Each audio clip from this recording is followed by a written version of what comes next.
রাজু, তুমি আবার ফ্রিজের কেকটা খেয়েছ? আরে ওটা তো অনেক দিন ধরেই ছিল, খারাপ হয়ে যেত ভাবছিলাম। তুমি কি কেক পরীক্ষক? ওটা আমার অফিস পার্টির জন্য ছিল। তোমার অফিস পার্টি আমার খিদার চেয়ে গুরুত্বপূর্ণ?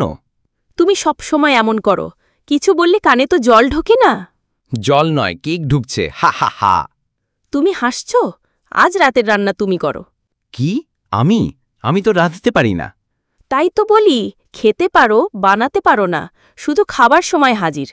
আচ্ছা, আজ থেকে আমি ডায়েটে যাব, ফ্রিজে যা থাকবে তোমার জন্য। এই নাটক বন্ধ করো, কাল থেকে নিজের খাবার নিজে বানাও। তাহলে আমরা একসাথে না খেয়ে আলাদা আলাদা খাবো? না, একসাথে খাবো, তবে তোমার ভাগ আমি খাবো। হাহ, এইটা তো অন্যায়। তুমি কেক খাও, আমি চা দিয়ে তাকিয়ে থাকি। তুমি আগে শিখো, ভালোবাসা মানে শুধু খাওয়া না, ভাগ করে খাওয়া। ঠিক বলেছ, তবে পরের বার কেক আনলে আমার ভাগ আগে দিয়ে রেখো। শর্ত একটাই, খাওয়ার আগে জিজ্ঞেস করবে। ডিল। এখন চলো, আমি তোমার জন্য কেক বানাতে